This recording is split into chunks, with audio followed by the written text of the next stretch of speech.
গত কয়েকদিন ধরে ভাবছিলাম যে আমরা রাম মন্দিরে যাব। রাম মন্দিরটা কিন্তু আমাদের বাড়ি থেকে বেশি দূরে নেয়, তো সেই ভিডিও কিন্তু তোমাদের সাথে শেয়ার করব। হাই সবাইকে, সবাই কেমন আছো? আশা করি সবাই ভালো আছো। সুটি সাহা ব্লগে তোমাদের সবাইকে ওয়েলকাম। প্রায় অনেক দিন পর কিন্তু আমি একটা লং ভিডিও তোমাদের সাথে শেয়ার করছি। আজকে কিন্তু আমরা চলে এসেছি রাম মন্দিরে। এবার রাম মন্দিরটা কোথায় সেটাও তো তোমাদের জানা দরকার।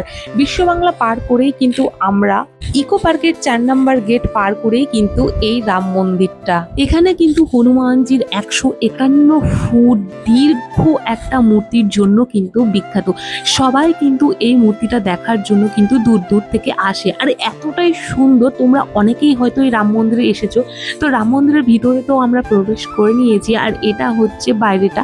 তো এখন আমরা আছি হচ্ছে শ্রী খাটু শ্যামজির মন্দিরের সামনে। সেই মন্দিরটাও তোমাদেরকে আমি ঘুরে দেখাবো। এটা হচ্ছে মেন গেট। আমরা এখানে কিছুক্ষণের জন্য বসেছিলাম। এখানে জানো তো অনেক মন্দির আছে, এত মন্দির। কোন ঠাকুর নাই, শিব থেকে শুরু করে দুর্গা, হনুমানজি, খাটু শ্যামজি, রাধা কৃষ্ণ সব কিছু কিন্তু এখানে আছে। চলো এবার মন্দিরের ভেতরটা তোমাদেরকে দেখায়। শ্রী খাটু শ্যামজির এটা মন্দির, অনেক বড় কিন্তু জায়গাটা। সন্ধ্যাবেলা যেহেতু আমরা গিয়েছিলাম, দেখছিলাম একটা দারুণ জায়গা। সবাই কি সুন্দর শান্ত মনে অনেকেই কিন্তু এখানে বসে আছে। এই হচ্ছে সেই মূর্তি।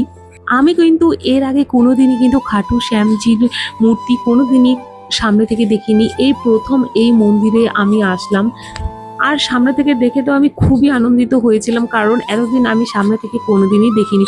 খুব সুন্দর একটা জায়গা। তোমরা ইচ্ছা করলে কিন্তু কলকাতার এই রাম মন্দিরে কিন্তু আসতে পারো। তারপর আমরা চলে আসলাম এইখানে। এখানে আরও ঠাকুর ছিল। এখানে আছে কালী, রাধা কৃষ্ণ, শিব ঠাকুর, জগন্নাথ দেব, বজরংবলী, আরও অনেক ঠাকুর আছে। এখানকার ঠাকুরগুলো এতটাই সুন্দর, কাছের ভেতরে ঢোকানো ছিল, তোমাদেরকে কি বলবো। তোমরা বাইরে থেকে কিন্তু ধূপধুনো দেখাতে পারবে, কিন্তু কোনো রকমের পুজো দিতে পারবে না। এখানে তোমরা কিছু টাকা দানও করতে পারবে। দেখো জায়গাটা কতটা সুন্দর। তো ভিডিওটা এই পর্যন্তই ছিল। টাটা।